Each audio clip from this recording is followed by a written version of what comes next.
Before we get going into your Hockey IQ podcast episode, I want to thank our sponsor, Rapid Shot. Rapid Shot is the smart shooting lane. It's like a batting cage for hockey players. Very cool. Tracks your shot in 3 ways: accuracy, shot speed, and reaction time. Easy to use. Actually, I used it when I played and was growing up. Very easy. Simply scan your phone in, select your settings, and start shooting. You can see your stats on the app and online. You can check them out at rapidshot.com.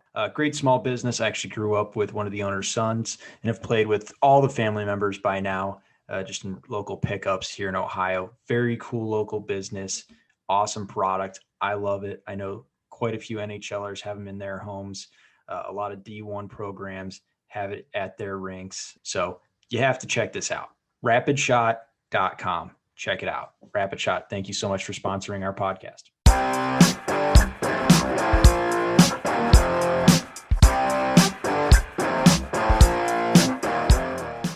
On the Hockey IQ podcast today, we bring on Karl, and let me try. You know what? I'm not even going to try. You got this. How do we pronounce your last name? Schwarzenbrunner. Schwarzenbrunner. About as good as I can do. Yeah, it's okay. Sounds good. Perfect. Well, you are basically the head of ice hockey in Germany, as far as I understand. Is that about correct? No, that's not correct. The head of ice hockey in Germany. That's a title, man. No, I'm head of science and education in the German Ice Hockey Federation. So I do 2 things mainly. First of all, I'm responsible for the whole trainer education and so on, and then transferring kind of science into everyday practice. So that's what I do. That's my main 2 focus points. I do a few other things in the German Ice Hockey Federation, but that's my main focus. Excellent. So getting into this a little bit further, one of your big responsibility is coaching the coaches, and you obviously have a podcast on this. I'm curious of the difference between coaching coaches versus coaching players. Mm-hmm. Oh, that's a very, very good question. So first of all, in some aspects, it's actually not that different.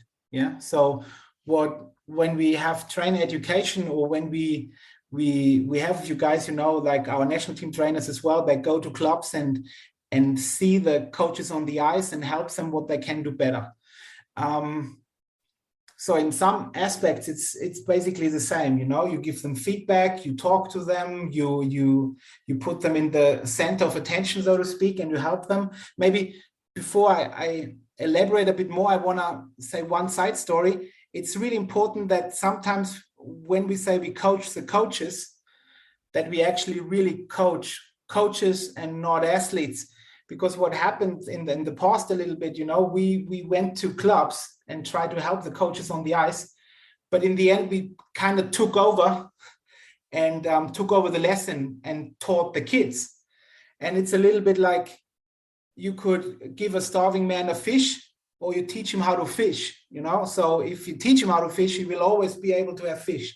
If you give him a fish, he will eat it once and then it's done. So you actually have to take yourself back a little bit as a guy who coaches and say and give him feedback from what happened on the ice and help him to be a better coach and not take over a lesson if you're actually in a club. When you talk about trainer education, then you have to give them a few skills. I would say players not necessarily, do not really need. As a good coach, you have to be a guy who can win people over.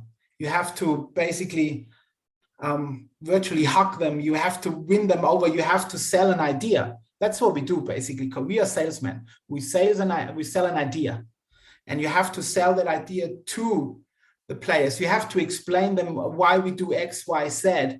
I think that's changed a lot in the let's say last 30 years, or maybe in some countries it's still the same. You tell them you run from A to B, and you do it.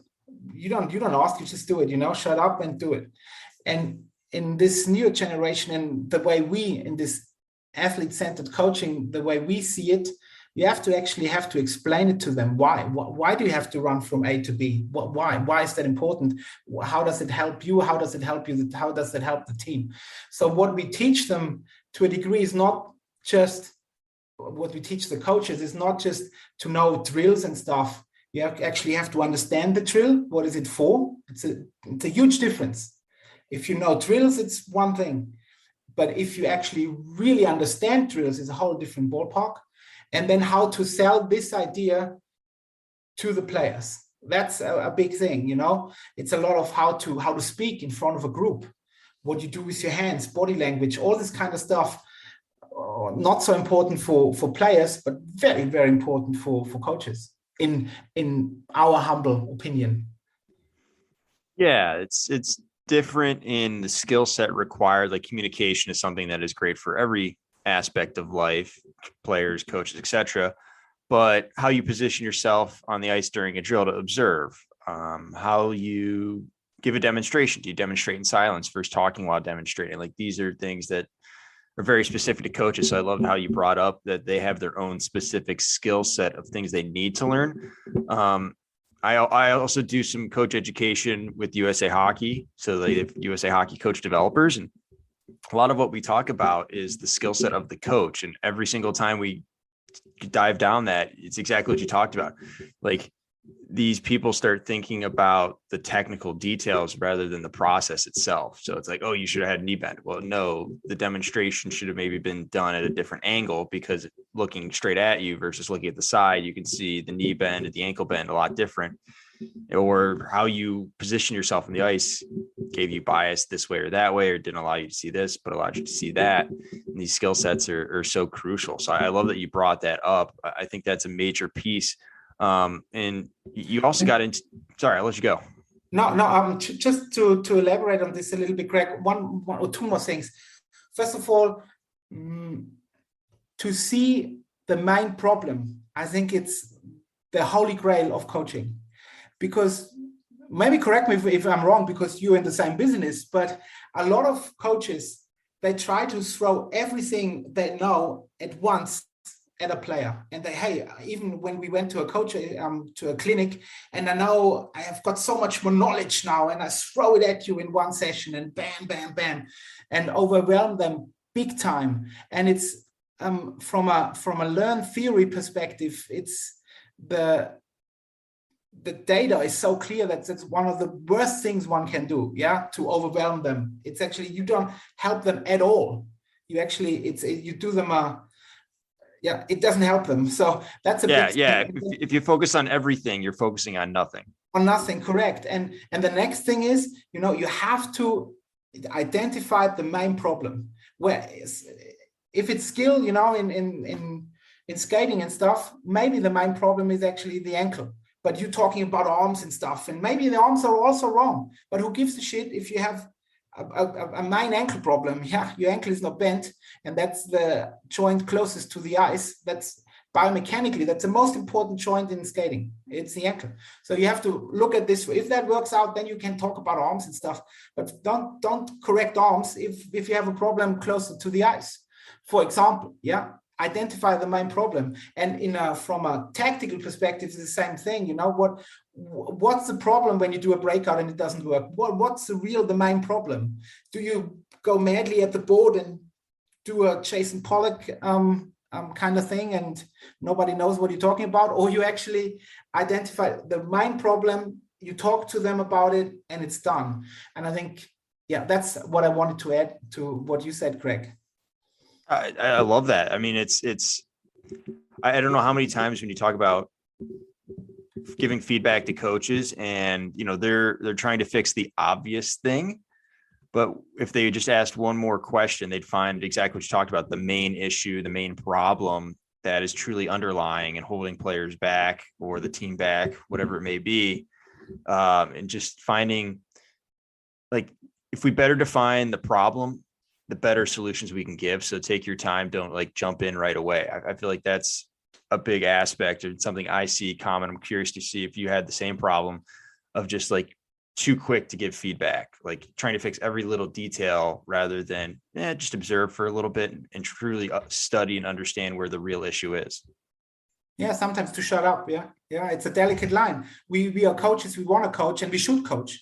Don't get me wrong here. And I think we both agree on that. We should coach. That's our thing. We also have to critique sometimes the guys. It's also the truth. It's not that we are just hug ourselves or hug with the players every day and sing kumbaya or something. It's not what we do. We critique them sometimes, totally. But sometimes it's better to get a step back, observe, wait, be absolutely sure what the problem is, and then talk to them, and don't overwhelm them. Again, it's so well documented in the literature that this is one of the biggest problems, that we always kind of overwhelm them and stuff. Yeah. So yeah. What you said, Greg, what you said. Yeah. Well, I want to back up the point you just made about not overwhelming the players, because we do USA Hockey, this thing where we talk about all of the skills and techniques that players need to have throughout the ages. And we start having them, the coaches. So as coach developers, we're having the coaches do this exercise, start to group these skills and tactics and all of this into age groups. So starts as big list, then we trim it down into the key concepts and tactics, and then we have them do it by when should it be taught at the different ages. Yeah. And every single time everyone's like way too early. We look at the 8U board and it's just filled with a massive amount of sticky notes. Then we go to 18U and it's like, oh, they've already learned everything. There's nothing left. There's like 3 sticky notes, and you're like, we're just going to put everything, like the 8-year-old needs to know everything right away. Like, I'm pretty sure they can't mentally grasp it. Their brain is not formed enough to hold all of these concepts and tactics. And it's just funny for me how it always starts like a massive amount where it doesn't even stick on the big sticky. Then it gets a little bit smaller. And then by the time 18U plus happens, there's basically nothing. And it's that exact problem you talked about. Like, just, you don't have to throw everything day one, and you shouldn't throw everything day one at the players, because they just can't learn it that way. And there are windows of opportunity to train our players. Just 2 more things, and I want to ask you a question then, Greg. First of all, the windows of opportunity, yeah, to a degree they do exist, but if you also look in the literature and stuff, because when we argue or use that argument of windows of opportunity with coaches, they always say, okay, I have to do this now, otherwise it will never happen again. And that's just scientifically wrong. Our brain works, even an 18, 19, 20-year-old, an old dog can learn new tricks. It's actually an absolute wrong statement to say an old dog can not learn new tricks. It's just wrong. It's blown out of proportion, this saying. And a lot of coaches think, if he does not know this by 14 years old, and then he will never learn it, and it's done and whatever. And you can disagree, Greg, but I'm pretty sure, I think the evidence points the other way, that they can learn new tricks and you can teach them. And I think I'm always trying to be careful with this windows of opportunity, because a lot of coaches want to hear what they want to hear and say, okay, I can only do it in this time frame, and if I don't do it, if they don't learn in this time frame, then it's done, it's over, they will never become good players. And that's especially dangerous in Germany, because we only have 24,000 players. Yeah, and we cannot afford that a coach says to a 14-year-old, dude, you're done. You will never become a good player. That's it. See you later. Whereas in Canada, when I have nearly millions and stuff, so it's fine. It's the same a little bit in soccer in Germany. We have 1.8 million soccer players in Germany.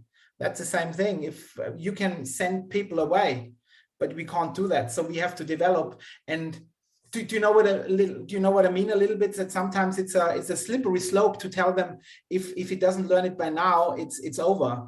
And a lot of, when we talk about it, we actually don't mean this, but some coaches want to hear that, windows of opportunity. Oh yeah, he doesn't know that. Send him away. Yeah, you're absolutely right. You can teach, just some things are harder later versus there's windows where athletes are more have a higher aptitude to pick things up. So you can do a lot more focus on it, have this and there, and it has to be by this age. Like, obviously that's incorrect, but if you can learn certain things at certain ages, that is crucial to speeding up development in some shape and form. And it doesn't even have to be by ages. I mean, some people are late developers. Like, for example, I really didn't grow until I was like 17 years old. Like, really took a long time for me as like a late developer. So like, I know it very personal, and you're absolutely right. Like you can totally learn things. It's just, how can we try to optimize and maximize the resources we have, the players that we have, and give them the best opportunity to succeed. And Greg, maybe, this biobanding thing is one big thing, how are they developed and stuff. And I want to circle back a bit to what you said before about the coaches when they want to throw everything at once at them, and you used it with the sticky notes, and they should be able to do everything. If you also here look at the main problem, I think we should also look at how we structure our program, because and who runs the clubs, and maybe us as associations, and federations, we have to think about it. Do we put too much pressure on too early? Yeah, if you're going up a league or down a league or whatever, or if you're not successful, if you don't win this game, the club will fire the coach. Even what the frick? Why would I fire a 13 under 13 coach because he loses a game? It doesn't matter. You have to ask yourself, does he develop players? And if the answer is yes, so who cares if he loses a few games? But unfortunately, clubs and also us associations sometimes, with the framework, we are maybe be part of the problem. I think we should ask ourselves that as well, that we often push the blame on the trainers, and that they are not good enough, or that they don't think about things, but sometimes they're just caught in a framework. And I really think we as federations should ask ourselves, are we doing the right thing? I don't know what you think about that, but that's what certainly we think a lot about. Yeah, and because it pulls away from the athlete-centered approach, right? Correct. And it's similar with parents as well. They put too much pressure on their kid too early. They show a little bit of aptitude, and now, like, I have an elite hockey player, and I got to do everything and anything, and I have to do it all the time immediately. And then, like, I'm old enough to see how that actually works out, and for the most part, those kids burn out unless they're the ones pushing. If they're getting pulled along, eventually it comes to a head. And that's where an issue is. And I have these conversations with parents, and none of them ever really listen to me, except for the ones that actually understand, usually like teachers, or they manage people and they understand how this works a little bit further versus the parents that maybe don't have to deal with that on a day-to-day basis, or aren't required to. And the pull from the adults in the room, whether coaches, administrators, parents, etc. And it's like, how can we continually refocus back on the athlete? Because a lot of times, if you're in the rink every day, these things become extra important and vital. The people who are outside of the rink and don't deal with it as often have much better perspective on being able to keep it athlete focused. So I see some of the best coaches that I know are volunteers. They've got a normal job, and then they just show up at the rink, ask questions, create a fun environment, and allow the kids to find their own passion. Yeah. I agree. It's a good mixture. Yeah, you need both sides. Yeah, I agree. Yeah, absolutely. So I'm curious to hear more about this topic. We touched on it already, but the athlete-focused coaching, athlete-focused development. How do you see it in Germany? How are you approaching athlete-centered sport? Yeah. So again, it comes back a little bit to out of necessity again, because we only have 24,353 to be exact. Yeah. Now we have 24,353 players. That's the new number. I think 8 days ago, I just pulled the number. So yeah, 24,353. It's not that many. Over all age groups, all the professional leagues, boys and girls. So that's not many. Let's call a spade a spade. It's not a lot. So we have to develop. We can't select so much. We can't just say, hey, at 13, dude, you will not make it. See you later and stuff on. I think it's very, let's say, brave from a coach to know that a 12-year-old will not make it. Yeah, I call it brave. When they always tell me, yeah, this one will never make it. I say, man, you good. You know things. Yeah, no one else knows, but you know things. So we have to develop, and that's what athlete-centered means for us. Yeah, we have to talk to the players. We have to. It sounds a bit cheesy, maybe, but we have to keep them entertained. They have to have fun to play ice hockey. And we have a definition for a talent in Germany. And the definition is everyone who starts playing ice hockey and has fun whilst doing it is a talent. You could say maybe he will never ever make it to the top as an ice hockey player, but maybe he will be the best damn coach that ever was. Maybe he will be a really, really good referee. Maybe he will become a board member of a club. Maybe he will be a big fan and he's the one with the drums in the corner and cheers your team on and stuff, all this kind of stuff. So if you start playing ice hockey and you have fun, you're a talent. And then we have to figure out where your talent is. And that's for us is athlete-centered coaching. We try to find your talent and we try to develop it, and we don't hinder you in the development. And I'm not talking so much about the unicorns. You know, we always talk about Moritz Seider, Tim Stützle and stuff. They're unicorns, you know, they will happen. They will develop anyways. You know, they will happen. I always tell coaches when they say, yeah, I was a big part in Moritz Seider. And yeah, you are part, of course, but basically you did not deny them. Yeah, they happened. Yeah, that's not the main focus. The focus is on a way broader mass where they're on the verge of being excellent and maybe just average or maybe stopping or quitting ice hockey. Those ones we have to develop. Shouldn't focus on the unicorns. If that makes sense to you. Yes. Hockey is not just for the NHL. It's not NHL or bust. There's so much to this. And I always try to bring it back to the, you know, why did sports clubs get started in the first place? Like, why did they become a thing? You know, and it's development of young people. Correct. So we want to professionalize, we want to make it better. You know, my kid needs to be, or your kids need to be on this team because you're playing with other kids that are their level. And it's like, you could just go where you're having fun and enjoying the sport. Might be you playing for a school, you know, in front of your peers. That could be it. It could be trying to play AAA and trying to go for your Division I scholarships. You know, like, I don't think we ask the player enough. Like that's my issue again. And that's why I love the athlete-centered approach. Like, in North America, a lot of times we can select, and we do select, and quite often. And then we see all of these, smaller countries, just pure numbers. Like, you got 24, we have hundreds of thousands. And it's just a matter of how do we make sure that everyone's enjoying the game? The older I get, the more I love terrible hockey. Like, my coworker plays E-level hockey here. And, you know, I'd rather watch a game of that than the NHL some nights, just because the absolute fun that they are having and the enjoyment of life, it's unbelievable. And just thinking about how they got kept in the game versus someone who probably burnt out and hasn't played.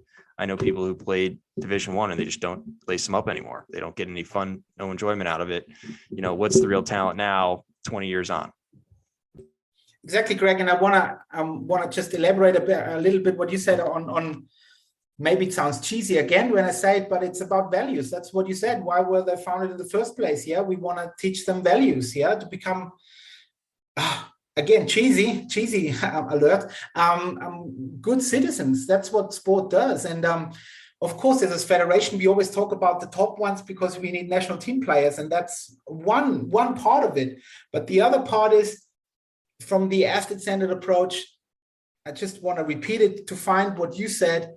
To find what they're good at, their strengths, and teach them values. And if they later have fun playing ice hockey at 9 o'clock at night, you know, with a few guys, and they play for an hour and they hire an ice rink for an hour and they do it.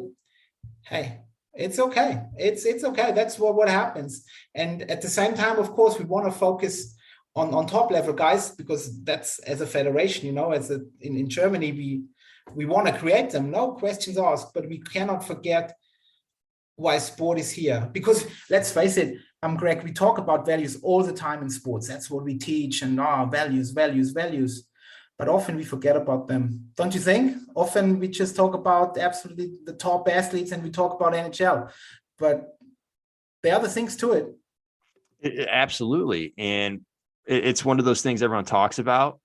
You know, it's like when coaches, we care about development. Okay, well, that's great. Everyone talks about it, but then you go watch a practice and you're like, maybe like 50% actually care about it. You go watch their teams and they're short shifting in the first period. Like, okay, yeah, you really care about development. Sure, you do. Like it's the same thing with like values. Everyone kind of talks about it in the culture, and it doesn't really matter until you see the proof in the pudding a little bit, as the saying goes. Yeah, often it's just lip service. But also I want to circle back again to a little bit to this coaches and development, and they want to develop players. Again, we also have to look at the framework, outside. What does the club tell them? Is there a sports director or whatever you call him, and from the outside and says, dude, if you don't win, you're gone, man. You're gone. Yeah, we want to win, or that's our rival, and we have to win. And then all of a sudden, we only play with 2 lines, for the second and third period. And I don't know, a kid has 30, 40 minutes time on ice and all this kind of crap.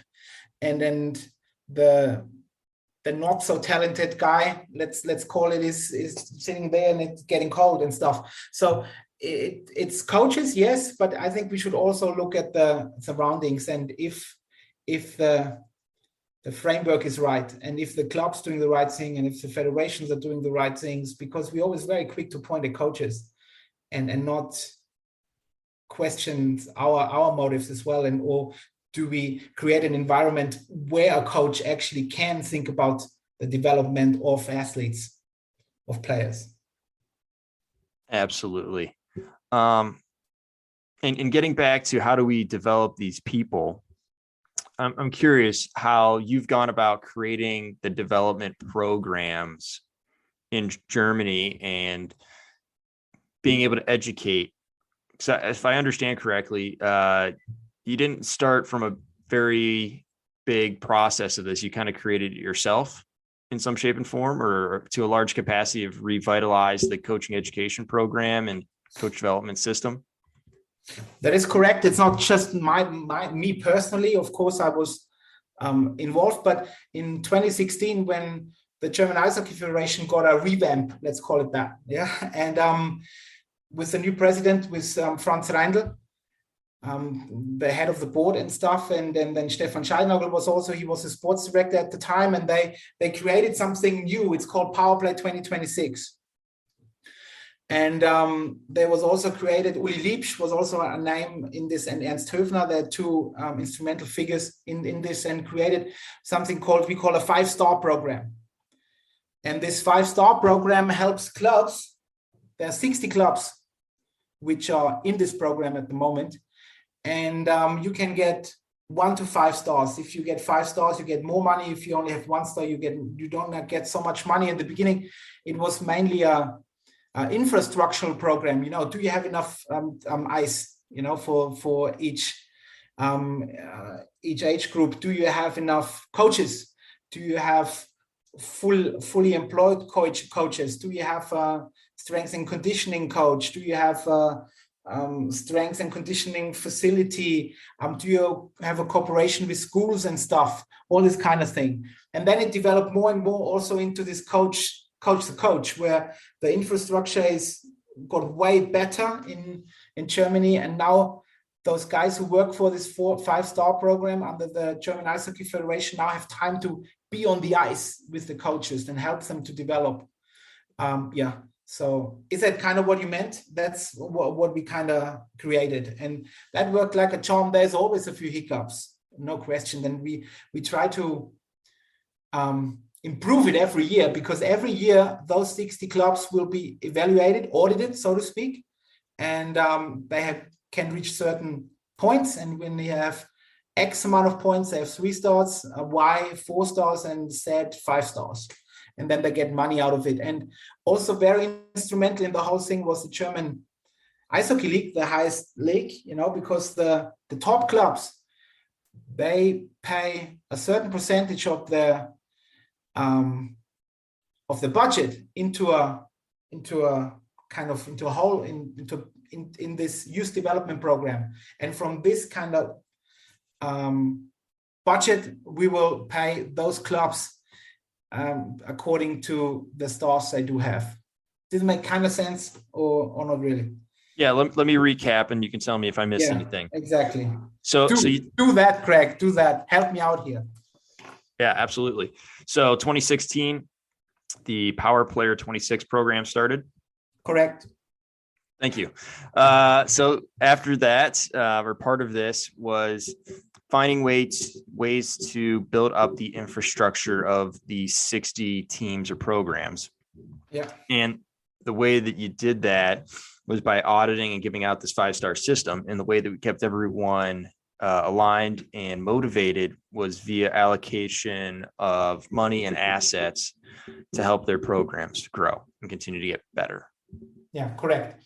And we have 60 clubs are in this program at the moment.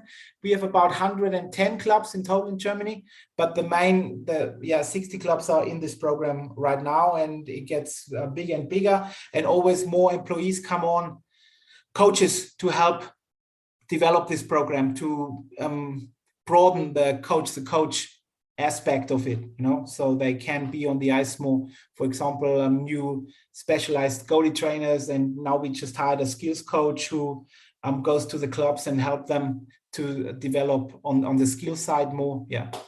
So yeah, that's what we do. That's excellent. And obviously your focus and your background is not ice hockey, if I remember correctly. That is absolutely correct. I'm not an ice hockey player. By trade, I'm a power lifter. And then I'm a sports scientist, and then I worked in soccer, in tennis, and in skiing, all at the highest level. And then I got hired by ice hockey. Excellent. So I want to ask 2 questions, and I'll let you choose which order you'd like to answer them. One, Germany is known for having some of the best soccer managers in the world. Thomas Tuchel, Jurgen Klopp, to name probably the 2 most famous outside of Germany. Obviously, we got Nagelsmann at Bayern. So just about to say, yeah, okay, yeah. And they're all managers / coaches that came through at very young ages. Like if you look at Bayern with Nagelsmann, he's 34. His best striker is 33, 1 year younger. What is going on there? What's the secret to all of these quality managers that are getting in at younger and younger ages that are basically the same age of their players? And then that leads me down another path of how do you utilize data and science to elevate German hockey? How do you go about that? So 2 very separate questions, but I'll let you decide which one we should attack first. Okay, then we go about the coaches first. Well, that was the first question. So I want to answer your question with one word, and it's opportunity. They were given the opportunity to do so, and the clubs were brave to give them those opportunities, because the safe approach would always be I hire someone who has a lot of experience and is older and everything. But they were able to prove themselves. They had good coaching education in soccer in Germany. That's a fact. They went through, they put in the, also phrases, but they put in the hard work with youth teams and so on. And then the responsible guys at the club said, hey, we have someone within our club structure who is a good coach. Yeah, I think he's good. He's in the under 23 team or under 20 team or under 18 teams or whatever he coached. Why shouldn't we give him a shot? We back them up, we give him a shot, let him work. And that's what they did. They were brave, and they gave them the opportunity. And I think that's the answer to the question. We in ice hockey, sometimes in Germany, we are not as brave at the moment. We often hire older coaches, well-established coaches and stuff. But I always ask the responsible guys the question, if they ask me, hey, do you have a coach and stuff? Tell me some names. And I tell them some very, very good young coaches' names. And say, but he doesn't have the experience. And said, okay, you have to be the first one to give him the chance. If no one gives him the chance, how should he have the experience? It's a what was first, the egg or the chicken situation. And in soccer, they are braver. That's a cold hard truth. and which is quite surprising because there's so much money involved. You would think that's the other way around. But in ice hockey, we're not brave enough sometimes. In my study, the other key component is how intense German coach education is compared to other countries. More hours required. You can start younger. It's almost something where you start even while playing a little bit. And I always laugh at brand new coaches because I always say the best 3 years of hockey is the year 1, 2, and 3 in which they stopped playing and they started coaching. And there's now getting all of this knowledge and being able to apply it without, actually playing competitive hockey anymore. But it's like, this is the best hockey I've ever played. And I think that's like a key component is like getting a head start and starting early, starting your studies. A lot of these players like Nagelsmann, he was studying while other people were playing. Yeah. And that's what I said before. Yeah. It's the big part is coaching education, and you put in the hours, put in the hard work. And that's where we are totally different to you guys. Let's put it that way. You can totally disagree with me, but it's a different approach. Because, for example, we have 4 levels in ice hockey education in Germany. The lowest one is a learn to play level. It's 4 whole days. Then you have a virtual day. Then you have to do blended learning and stuff. Correct me if I'm wrong, but if you USA level 5, it's 3 days or something. You have to get to the level 5, but the level 5 thinks it's 4 days or something. Correct? Yeah, it's a weekend, usually up in Minnesota, Duluth, which is why I don't have my level 5 yet, because I'm waiting till they do Vegas, Miami. I'll even take Naples or Phoenix, nice exotic location, not going up to nowhere, Minnesota. And I don't make friends now, but it's fine. It's totally, maybe it's not the key component, but for us it is. You have learned. Then the C trainer is 11 days plus blended learning and all this kind of stuff. Then the B license is then 12 days and plus all the blended learning and experience, and it takes about a year. A level, same thing, takes till you complete it, takes a year. You have to put a lot of effort in it. And in soccer, it's even more extreme with they call it UEFA Pro license or Fußballlehrer in Germany. Oh, wow, that's a lot of things you can put into it. And maybe there's a saying, it is impossible for a man to learn what he thinks he already knows. And a lot of coaches, when they come to me for education, that's the first slide I show it to them, this quote, what I just said. And be open, man. You were players, you played in the NHL or whatever, or in the highest league, but open up. There will be some stuff where you think, man, I think he's wrong. It's not wrong, and it's fine. But just start to think, see what maybe you can pick 1 or 2 good ideas. If you take from a course, you pick out 5 great ideas, man, money well spent. If you take from a refresher clinic, because they have to do it every 2 years, they have to refresh their license. If you take out 1 or 2 pointers from a refresher clinic, man, money well spent. And so that's what we talk about, continuously learning. And if you just talk to other coaches, the community is really important. And again, that's our strength because we're so small. We all know each other. There's not a single coach in Germany I don't know.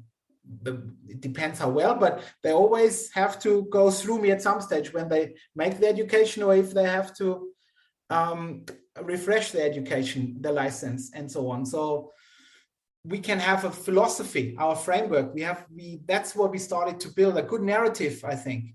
Man, there's so much work to do. It all sounds like it's all absolutely perfect in Germany, but it's not true, Greg. I hope it's not true. There's so much work. Man, there's so much work. Wow. Oh, there's no perfect place, and it's impossible to be perfect. But as long as we're moving in the right direction and getting better, I think that's probably the biggest piece to this puzzle. Yeah, and trying to move in the right direction. Yeah, that's what because it often sounds like, oh, it's so awesome, but it's not. So many things to tweak and things to do, places to be. But we try, and I think that's a big thing. Yeah, coaches education is a big thing, no question asked. But also, again, I want to state, you can have the best coach's education. If not one dude at the top or one woman at the top gives you the opportunity to show it to the world, doesn't help, and you have to be brave. I always tell clubs, be brave, man.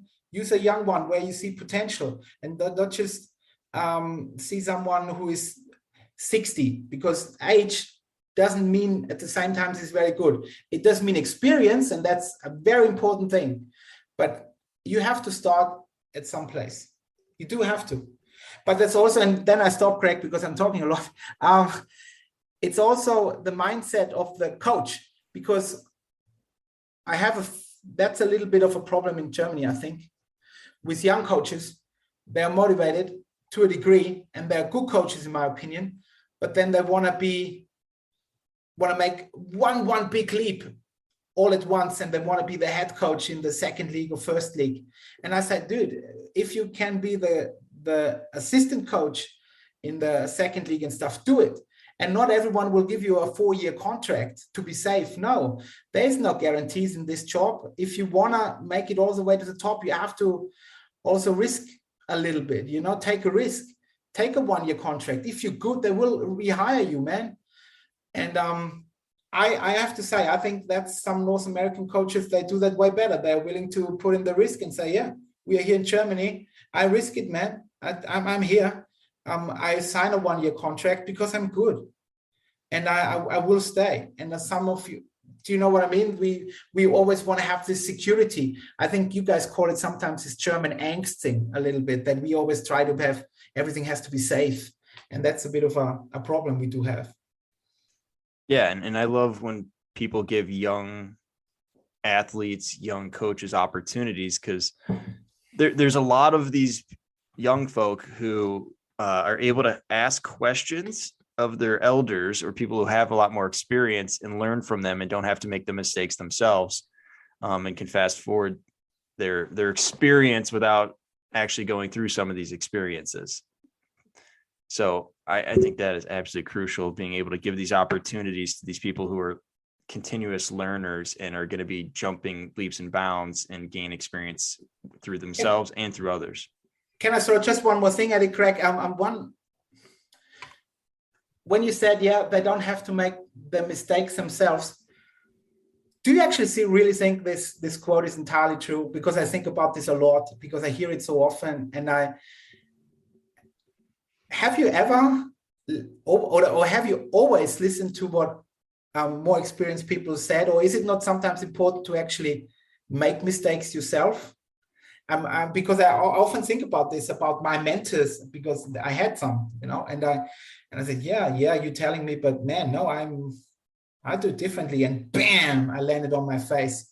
But in the end, I think it progressed me. I think it's always some mistakes, I believe one has to make oneself, and it goes a bit with this saying, if you want to think outside the box, you have to know the box first. And I think you have to experience the box a little bit. They can tell you about the box, but sometimes it's important to run in the outskirts of the box with your nose and get a bloody nose and stuff yourself. But just a side. No, I think this is a good conversation to have, because for me, it's finding the balance, and I think you had a good analogy of like finding the box, so you can know where those edges are, because there's some obvious things that maybe you're not thinking about, but someone who has been around the block a few times knows what to value, and where this might be a problem, I need to get ahead of it, versus someone who has no idea about it or hasn't thought about that quite yet. I think that's where you can really find a lot of value. But some things you do need to learn yourself. You do need to experiment. You do need to at least make that mistake once. And the same is true with the players. You don't need to yell at them when they come back to the bench and it's a very obvious mistake. They know, but they made it, and it won't happen again. Yeah, exactly. It's a very good example. And that's what I always say. The difference between a good player and an excellent player is a good player will make mistakes over and over again, the same mistakes. An excellent player will always make new mistakes. And I think that's, for me, that makes a lot of sense. An excellent player, they make mistakes, but then they, okay, fixed it, done, making new mistakes. Not so good players always make the same mistakes over and over again. And I think that's a bit of an analogy for me here. Yeah, that's fantastic. I can't top that nor add to it. You said it so well. So let's go to the second part, which is using data and science to elevate sport, in this case hockey. How do you go about doing that? Because everyone says, it's sometimes I think it's overused, where we have to have data from science for everything. I think of more of a beautiful North Star of where we should go towards, but we can experiment, like you said, figure out the box, maybe make a mistake here and there. But how do you see science and data being used to improve ice hockey? Okay, we work a lot with universities. One, I will tell you about a few projects. I mean, they're top secret and basically no one should know about, because it will give us the edge. But I will tell you, just you, Greg. Now, a few projects we made is in the realm of sport psychology. For example, the under 20 teams, when they went up to the highest division, or the under 18 females and stuff, we always had a project going on where we looked at if they have fears and stuff before a big game, they couldn't sleep, and how they regenerate and stuff. And what an important role sports psychology plays in this, how they can regenerate best. And man, they've made such a big impact on players where they had one-on-one treatment and so on, and it showed over time in preparation for the World Championships how much better they got and stuff. So that's one project, So how can we regenerate them and use sports psychology with it? That's a really, really important part. Yeah, one thing. And to get rid of the fluff a little bit, what does actually work and what does not work. Is cold water immersion really important?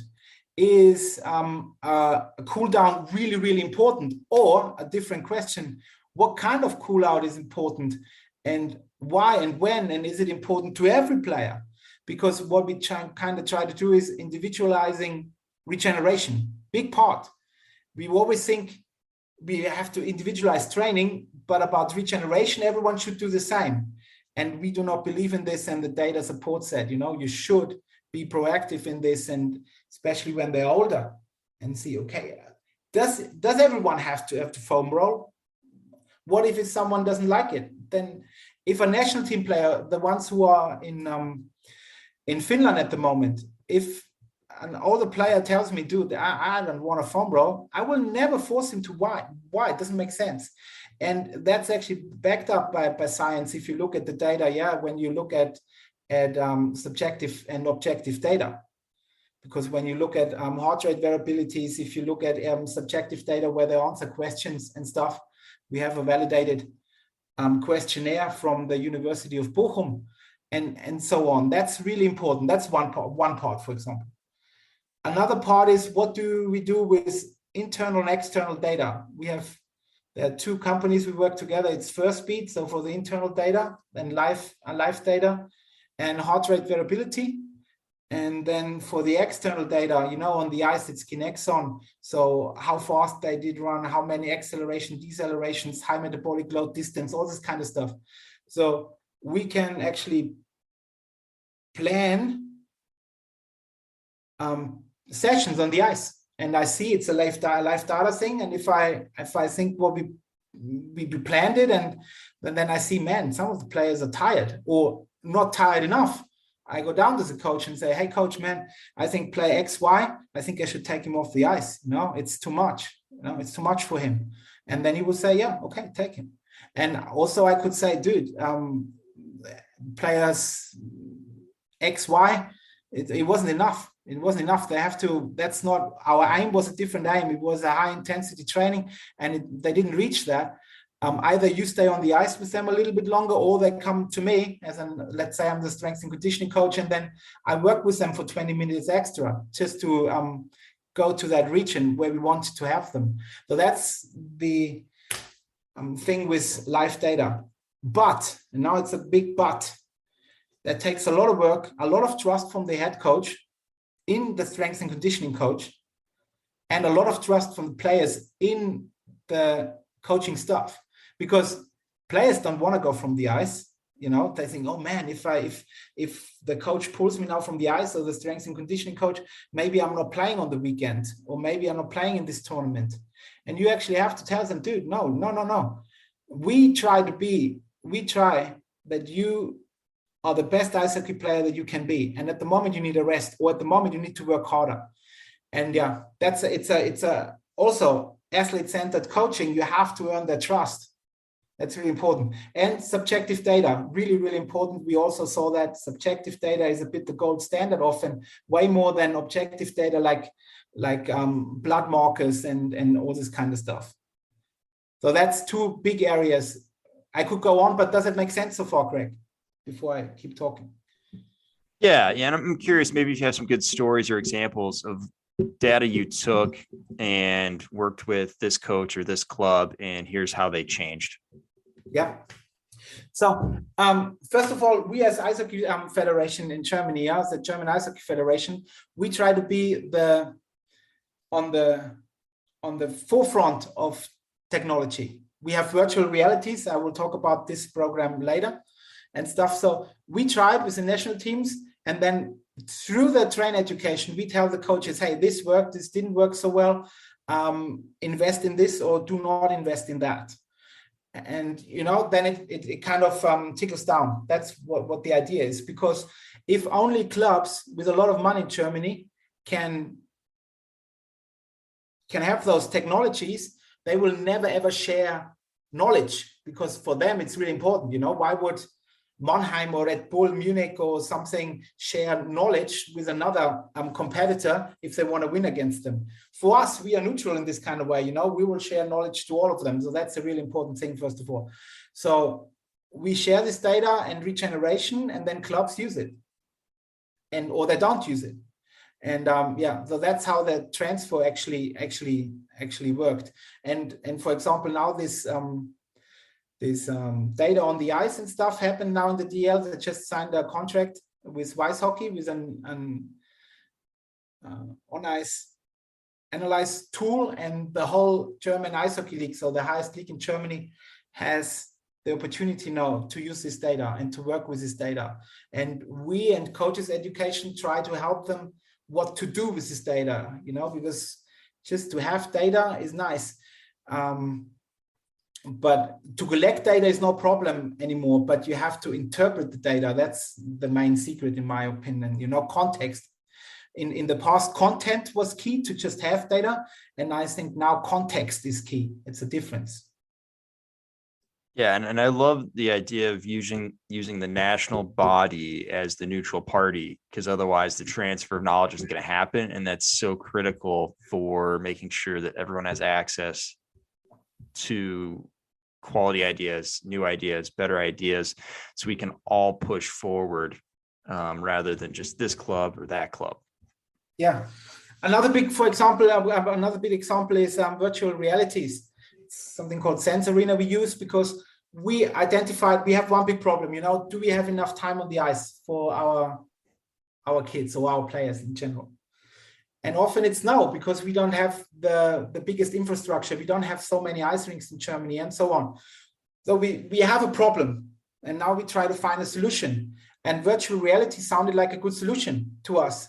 So it's not to acquire skills, but to get cognitive skills, not technical skills. It's maybe a good idea to actually be and just to pause and see your building triangles, finding free ice and all this kind of stuff for a goalie and so on, having a lot of repetition. And then we did it also with the University of Frankfurt together. And the first data, it's an ongoing project, shows a lot of very positive effects on the ice, where they actually can react faster. So it kind of makes the game for them slower, if that makes sense. They get the puck, and in their head, they have more time. They're processing situations better and faster. And if that works well, and if the studies complete next year, and the data holds up, that's now again a clear indication to tell the clubs, guys, hey, buy some virtual realities, work with it. We have special programs for defenders, we have special programs for goalies, for forwards, and so on. And you said it's a very good tool to utilize free time when you can't be on the ice. I love it. This is the Hockey IQ podcast, and we have the Hockey IQ newsletter, and these are the things we're talking about is like, how do you process your reads? Like, yeah, I don't care how fast you can skate. I care about how fast you can process the game. How fast can it go through your head and make good quality decisions? And like, maybe the execution was bad, but at least you made the right decision. Now we have an idea. So it's absolutely key in how do we develop those reads. And it's something that I talk about with my players is how do we upgrade our reads? How do we make them faster, better, etc. And it's more than just, all right, well, let's work on your shooting technique today, or let's work on your skating technique today, because the game, everyone says the game is 90% mental. And then we train, 5% of our time, if that, and it's usually just mental toughness. It's not actually training the mental side of the game is like a playing, and it's just way overlooked. So thank you. I'm glad we brought this up. I'm super passionate, and I'm trying not to just, take this conversation over because I can talk on this idea all day because I feel so passionate about that. It's not utilized enough, and it's the reason I started having these types of conversations with my players, and then eventually turned into the podcast and newsletter. Yeah, and just to emphasize it again, also the mental side of things. It's also, yeah, I tell them the head coaches often. When a game is lost and they go in front of cameras, what are the top 3 things they say why the game was lost? One is we didn't use our chances. Yeah, we had enough chance, but we didn't use them. Yeah, we weren't efficient enough. B, we weren't in the right headspace. We weren't ready mentally.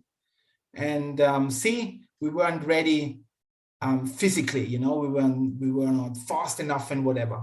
And I always tell coaches, if that's the 3 reasons, be honest, then basically the sports psychologist and the strength and conditioning coach should be the main coaches, and you should be just the assistant coach, and you do something a little bit with on the ice, because apparently it's only mentally is important, or this, what you said, this will is important, and so on. But strength and head coaches have to see that the mental side of things is also, what you call hockey IQ, and they have to teach that. That's why they're so important. That's now to finish my thought process. That's why they're so important. That's why you are the head coach. You have to teach them the game. Yeah, that's what you do. A strength and conditioning coach can only do that much, but you have to teach them the game. And you have to find ways to do so. And that can be data-driven to a degree, and to utilize time not on the ice. And there's a lot of things. For example, this virtual realities would also work on a bus. Then you don't have a stick and you don't do the action, but you can, for example, teach peripheral vision. They all have mobile phones and stuff. And often this traveling to an away game is their time. And I always, no, use it, man, use it. And we develop stuff that's actually quite new. And I hope that we can give that to the club soon, that they, at least 20 minutes on the bus ride, they work on their skills, on their mental skills and hockey IQ. Do you know what I mean? And I think there is a lot of time we just don't utilize for this kind of stuff. Yes. If there's a will, there's a way, and a lot of people can just figure it out. Absolutely, I love this.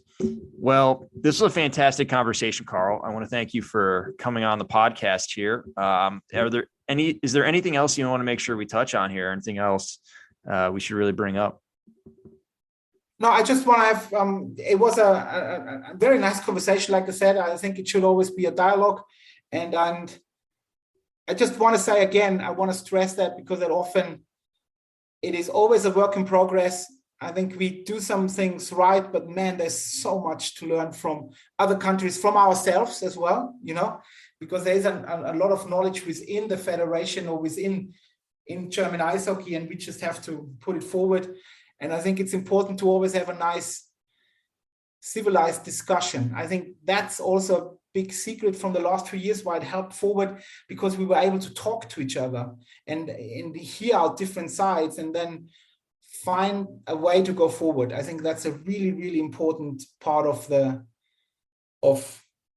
success, to be able to talk to each other, find solutions, not yell at each other and do not listen to other people. I think that's something that's really important if you want to develop a program and in the end develop players, because that's the only thing that counts. Oh, well said. I have nothing left to add on to this. Karl, thank you so much for coming on. This was awesome. Thank you, Greg.